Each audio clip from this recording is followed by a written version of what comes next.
tutorial. I try to do a quick tutorial every Saturday morning at 10 a.m. Eastern Standard Time. So, with this one today, I am working on a piece that is not going to be a functional piece, but more like an art piece to maybe be like a conversation piece that goes onto a coffee table or something like that to be displayed. Um, and I just thought I would bring you along with me. I am a little early, so I'm going to wait and see if there is anybody here with me. Um, let me see, I think I have another minute. Hey, I see someone now. Yeah, sorry, I started just a couple minutes early because I wanted to make sure the chat is on, that you can hear me okay. But anyways, this piece, as I was saying, is a non-functional piece. Um, I don't make that many, not functional pieces. I do sculptures sometimes, and those are not functional. Like I've done my birds and stuff, which I'm gonna do more of that. But today is going to be on altering clay and carving, which I'm using an FP1 by Diamond Core. Oh, hi, Liana. Welcome. So it's an FP1 by Diamond Core Tools. They're great for carving. So I'm gonna bring you down here so you can see. And every time I do a tutorial like this that it's very detailed, it's impossible to show everything in one. And what I like to do is show, like I already carved um, more than halfway around, but I left a piece so I can show you, different parts of the process, and you have an idea of what it is to alter, carve, attach things like I'm gonna do. So let me bring you down here, and hopefully I can still see the chat as I do it. So anyways, as you see here, this is a bowl I cover because it's kind of like a race against time now, because when you're carving, the optimum time to carve is leather hard, so things are not sticky anymore. And what I had to do is, one of my tips is to, if you're going to make a foot, trim a foot in your piece, I do it right before leather hard. So it's still a little bit soft, like I would say soft leather hard stage. It is a little tricky to do, but it can be done. And and I do that because if it is something I'm going to carve and alter, I want it to be so that the clay can still move. And I do the same thing. This is Iceman clay. I do the same process with porcelain, where I move, I do the edges and everything. I can bend the edges that I'm cutting right here. I don't know if you can see, before it gets to the leather hard stage. Some people like to rehydrate the clay, and you can do that too if it's not too much past that stage. Like if the clay starts to look white, where it's passing the leather hard stage, then most likely it's going to crack. So anyways, that's one of my tips that I have for altering clay. So here, I just kind of drew lines that I wanted to show. This is actually going to represent like some grasses, even though as I was looking through here, it looks more like almost like a sunflower. This is not what I was going for here, but I think once I start carving more, it will look what I have in mind. So, and this is, I'm creating like a pond with some grasses growing around that's what I have in mind. So, and you guys will see later on what I'm going to attach. I guess you guys can already imagine what it is, something that I like to make. Um, I said on my video yesterday, kind of like a preview, that it was a surprise, but just to keep you guys guessing what it is. So I am finishing carving this area and then I'm going to show you. So pretty much I'm carving kind of wavy lines. And then all these pieces here that you see, the triangular pieces left, will be cut off. Hi, Joe. uh, so it's going to be cut through the clay. And in some places, I am going to cut through just to show some light through. Again, this is a non-functional piece that I'm making. I don't do very often, but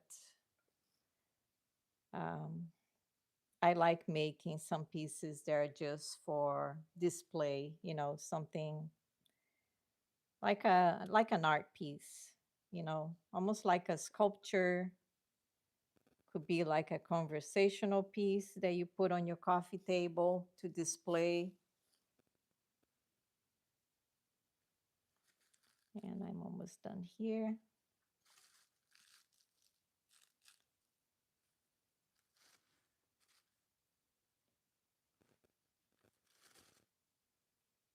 So as you see, this clay is great for carving. It just goes through like butter. It's wonderful. And that's what I was saying on my preview video that I posted yesterday about this clay. And I know I might sound like a broken record with this, but um, this clay is just wonderful for um, attaching, altering, just about everything except for throwing. So as I was saying on my video, I don't like throwing, and the only reason I do it is because uh, it's so nice to alter, carve, you know, with that. So for throwing, um, it's very tricky because it's even worse to me, even worse than porcelain, because it does absorb water so fast. So to throw this bowl, it was about hi Alan, it was about close to 4 pounds of clay to make this, and I had to use my heating gun because what happens is you're throwing and all of a sudden it just starts to collapse. So the minute I saw that it wasn't collapsing, but it was getting really, really soft, really fast, I got my heating gun and I had to stop and um, dry it. It's, yeah. So if you're going to use this for throwing, just be aware that's a, a little tricky. But if you do hand built, that you know, you can certainly do something like this that is hand built. In fact, I think it might look even better if it is hand built because, as I'm going to explain what it is, you can make different shapes and then just make the walls kind of like that um, fox luminary that I made. Well, that one that was thrown. But one was hand built. Now I remember. So I made it kind of like an odd shape, you know, like oval. You can make kind of like an organic shape, and then you know make your slab for the base, and then just do the walls. Which again, I want to make this look kind of like a little pond. And hi, Adrian. I make it look so easy. Well, it is this clay, like I was saying, it is just it cuts really well, carve, it's just everything. I definitely recommend it if you're here in the US and you can get a hold of this clay. I definitely recommend it. It's very popular, and now that people are finding out about this clay, it's even hard for suppliers to keep them, in stock. I had to wait months to get this clay, so I guess I'm not alone on this one. People are really liking it. So I have a real wet sponge now. I'm just kind of making it even softer to alter. Again, you can do something like this with porcelain as well. And I am going to carve a little more texture later on, and I'll try to post a picture. Hi, Angela. This is Iceman clay. As I was saying, I don't know if you missed it, but it is a wonderful clay for altering. Um, few months ago, I did that frog bowl. There was a monstera leaf, and I altered this clay for the first time. And I wasn't sure if it was gonna work well for altering, manipulating the clay, like making curves and stuff. And it worked. I was so surprised. And anyways, that frog bowl was the first one that I did using this clay. So I'm sort of new to it. It was just this year that I started using, and that's why I'm telling you guys that just from my experience that it is a great clay, especially if you are a hand builder.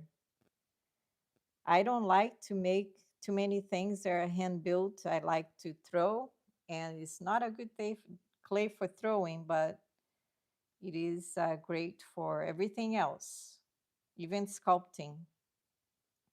So what I'm doing here is I am wetting the back part of it too. And as you can see, I already cut some. And I like to use, this is from Mud Tools. It's a finishing sponge.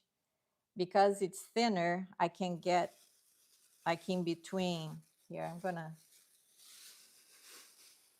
take this off now. I might have to cover it again because if it starts to dry too quickly, I will have to cover again with plastic. And that's what you have to do if you try to make something, similar.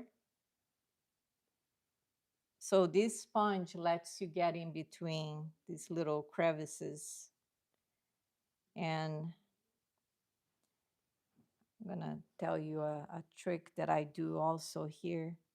Anytime you do um, any cuts to show, leaf or whatever you're making, that your cuts come to a V, you need to get something that is a rounded end. Like this one is just the wood part of the end of this tool here it's nice because I use this also for like if I'm sculpting. Thank you, Angela. So what I do is you press into that V, and what that does, those are the stress points that if the clay is gonna dry and crack, is going to be right there at those V, cuts. So what I would do after I alter everything, I go to each one of these and go, you see what I'm doing here? Oh, here. I think my hand is in front of it, so maybe in here. You go to each V and you push so that the V becomes a U. You like that. And you just press into it. And what that's doing is instead of that V that might crack, it prevents that. So depending on the clay that you're using, it might still crack because some clays are more prone to cracks. But just working with Iceman now, I know I don't have any issues, especially going through all these steps to prevent the cracking and then drying slowly and all that. I don't get any cracks. So keep my fingers crossed. Anyways, here, what I would do on the very end is I like to twist and turn. So, and I've done a bowl with porcelain that the ends are all kind of twisted and almost looks like a kind of like a what they call like a seed pod. I don't know if you guys have seen it, but the ends were all twisted. And then when it dries and you glaze, it's just beautiful. But so you just do, however you want to do. You can certainly do that with a flower too. Uh, you know, like I said, I think this looks kind of like a sunflower, even though it's not what I was going for, but it's almost like turning out to be a sunflower. But I'm hoping that once I start to carve a little more, I was going for more like grass looks, the grass growing around the pond. And what I'm going to add here is little other creatures like um, dragonflies, maybe a butterfly, but I'm thinking more of a dragonfly, maybe one of those cattails, I think is the plant that grows around the pond. And you can curl, you will, this clay will let you really go crazy manipulating it. You see how it's still soft. So by adding water at the tip, it's still, you can still do a lot of twisting and turning and just if it's drying fast. So, but you just add water and I think I was trying already to do some in here earlier just because I was, like I said, it's like a race against time. Uh,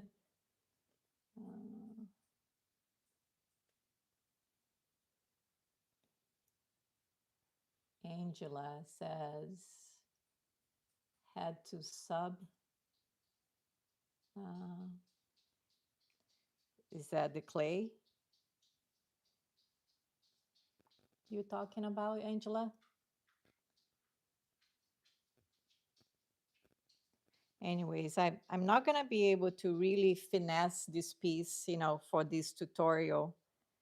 I'm just trying to show you just some of the steps. These pieces sometimes it takes me days to work on something like this. So just for you guys to know, it's just you really need patience. Oh, hi, Joanna from Finland. Wow. Thank you. Thank you so much. I'm curious to see where everybody's watching me from. I am in Georgia, Winder, Georgia, which is a real small town, close, not too close to Atlanta, but we are about 45 minutes from Atlanta, about northeast. I used to live northwest, and then I moved here to the northeast part. Anyways, just to give you an idea, I'm still going to manipulate this quite a bit, but I don't want to drag this uh, too long. So you guys get an idea, and that's my goal for these tutorials. Sometimes I'll bring you along for something that I am already working on. Hi, Sheila. Welcome. Denise from Naples. Hi. Um, so yeah, my goal is to bring you along for something that I'm already working on, but sometimes if it is a very detailed piece like this one, there is no way I can do a live tutorial because these pieces takes me days to work on. Like you see what I'm going to attach here now, it took me a while to make.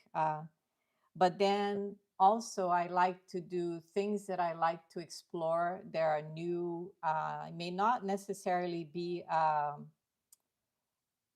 technique that I use, like the transfer, the clay slip transfer, and the underglazes. Those are all things that I don't particularly use, but I like to explore, and then I like to show you also. So like the slip transfer is something that was quite surprising to me, and I really liked it. So I am going to explore a little bit more.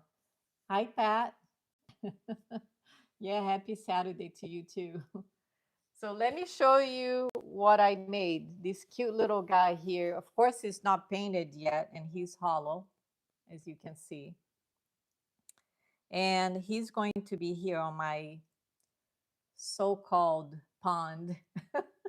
But it's turning out, like I said, it's looking more like a flower, but that's okay. I think once I paint these with underglazes and I put some lily pads in here, it's going to look more like a little pond. But as I was saying before, this piece would look awesome if you make kind of like an organic shape, maybe like a kidney shape with hand building, and then make the wall, and then you can really make like the grass, um, around it. So I was just doing this here. So whenever I see that there is a crack already forming, I'll go ahead and use this. And I was saying I'm going to use this all around on every little cut that I did, but I'm not going to do it now. Um, Anyways, this guy, I researched him yesterday. I wanted to make a toad. And yep, this is actually it's a toad, but what I researched, I've never made him before. I like to make tropical frogs like the poison dart frogs and red-eye tree frog because they're colorful, tropical. And so I was looking online for a toad that was colorful, and I came across this called fire belly toad, I think. And I thought he was tropical. And you see that when I paint him, he's all green with black lines and stuff, very colorful. But like underneath, he is all very bright orange with black. Um, you, the frog whisperer. Thank you. Yay. A lot of people that I follow here. Thank you guys for being here with me. Anyways, I thought he was very cute. And his body, it is kind of smushed. And that's how, if you Google fire belly frog or toad, he's a little chubby here on the side. It's almost like he's squished. But I thought he was tropical, and it turns out he's a Korean frog. He's found in Korea, Russia. So, anyways, it doesn't matter that it's not tropical. I'm just gonna have fun making him. And what I do a lot of times for most of my frogs, let me get I didn't bring my scoring tool. I'm just gonna use I have that little wire tool. I don't have it here with me to score. So a lot of times what I do with my frogs for the legs, for the little, the arms and the legs. I don't know if that's what you call it, but um, I just make, these are all made with coils, and I don't really add a whole lot of detail on the front, on the little toes, because I do that after. So I don't worry about adding too much details here, at this point, because I need to have these all really stuck on the clay, right? And then I add a lot of details. So I spend a lot of times, on making his little toes. Like these ones have those little, almost like little balls at the ends of their toes, which I think is really cute. Um, I wasn't too sure where to place him, but I think I'm going to place him here at the middle, because I was going for making some lines, almost like if the water is moving. And for the base, I'm going to use Catalina Crackle, which is a great glaze for resembling like water. Is that, it looks like water, so it will be like a clear pond. And what I do is I have this little ball of clay that supports his head. So when I place him here, I want to make sure he's supported and not all the weight are on his legs. So I am going to just push gently his paws and give it a little twist. Again, this clay is great for attachments. I haven't had anything come, like cracking or any attachments with handles for my mugs and stuff like that. So you see here is where I am making sure that, I squeeze the hands against the base, and then I add all that detail, because if you do that with all that detail, it's going to go away anyway. So I leave that for last. And I'm just putting that little piece of clay just to add a little bit of support until he's, until I'm done messing with it, like adding details, and then I know I can move this piece here. Sometimes you can roll a little piece of paper towel and push it underneath.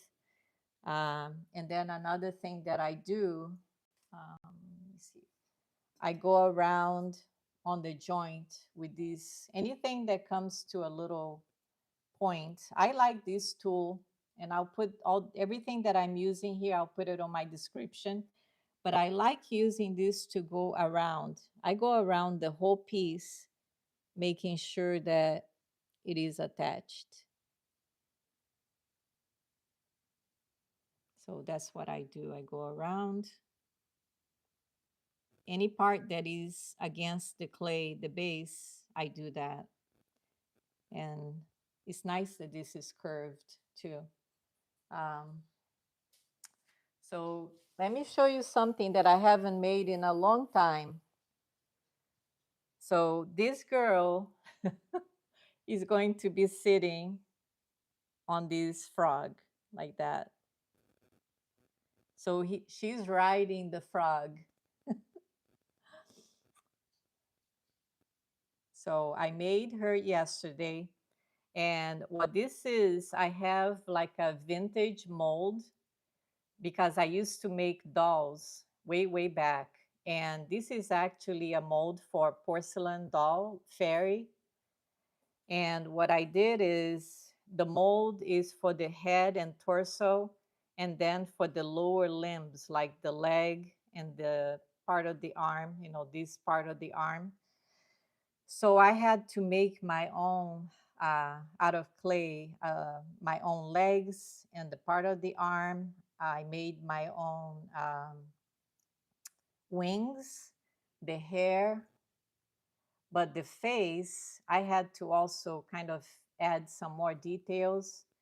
And I'm going to try to make it close for you to see her. So thank you. And she's already kind of getting too dry, so I'm going to wet it a little bit. And I made her pose almost like she's thinking. And I was hoping, because I've made in the past, I've made some bird baths that had a fairy, which I'm going to make more. And I made it so that she's facing down, almost like thinking. And when you put the water on the bird bath, she can see her reflection, you know. And so I always like to make things thinking on what's going to be used for. And this one, I made her pose like she's holding the frog, like she's touching the frog here. So, and she has sort of like a smile. It's hard to see.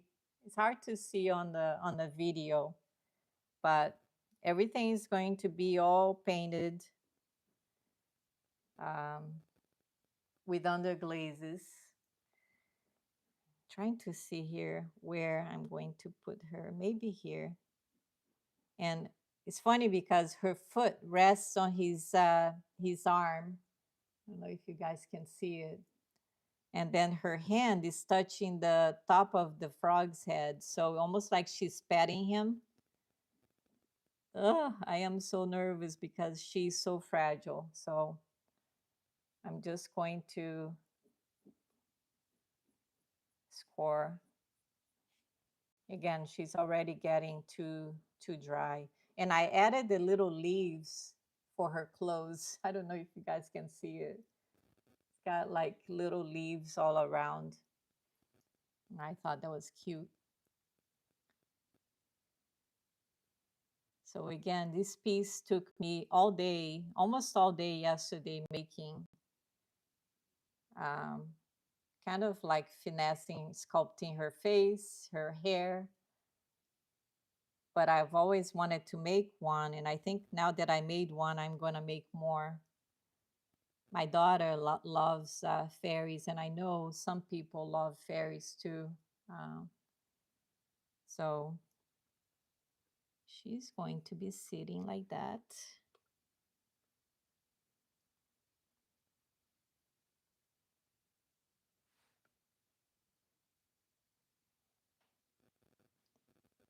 Let me spray a little water.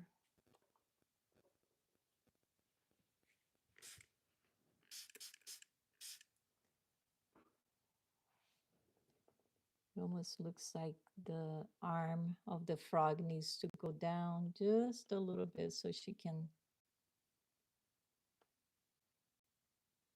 It is nerve-wracking because I spent so many hours working on this. So let me see. What you guys think? Yeah, you need a lot of patience. That's something I have. My mother used to always say that that I do have a lot of patience. But anyways, this is basically the piece, and I'm still going to add a lot more detail here around. Like I said, I think would be cute with some dragonflies and some of that cat's tail, I think. Hi, April. Thank you so much. Yeah, I don't make like too many whimsical stuff, or I don't know. I guess I do. That's kind of like my style, sort of whimsical. But I just now started making more. I don't know if you guys saw the teapot that I made with mushrooms and um, so I don't know. Sometimes I'm not sure if my style is whimsical. I guess it is, especially with the fairy. I do like to make things that are more realistic, but also I mix. Like I think I mentioned that before in one of my videos. Sometimes I like to get things just right, the right colors for like the frog, you know, that I research him. I'm going to paint him with the same colors as I see. But then other times I make some plants that just come out of my imagination. Like I just think of tropical things that are kind of wild. And so, yeah, I guess that's my style.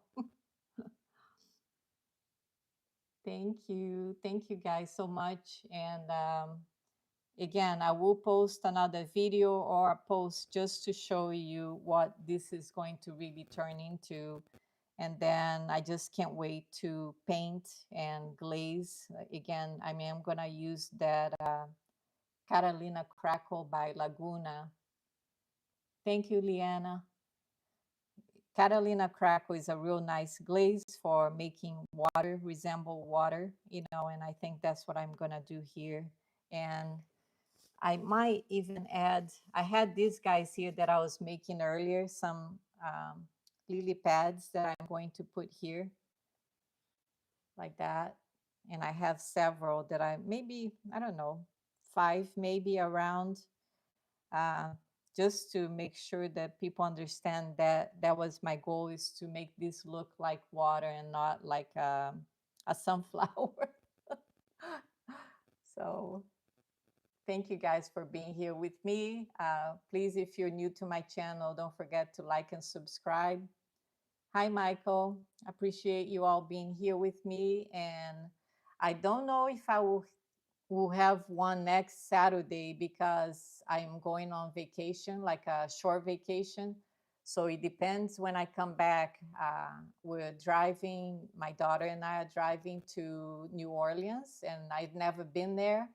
So that would be my first time there. And then we're going to our condo. So from New Orleans, we're driving to a condo in Santa Rosa Beach, Florida, which is, from what I saw, was like a 4.5 hour drive. From here to New Orleans is about 8 hours. So we're going to have fun, just a road trip. Thank you so much, guys. And I'll see you maybe in 2 weeks now. Bye bye. Thanks.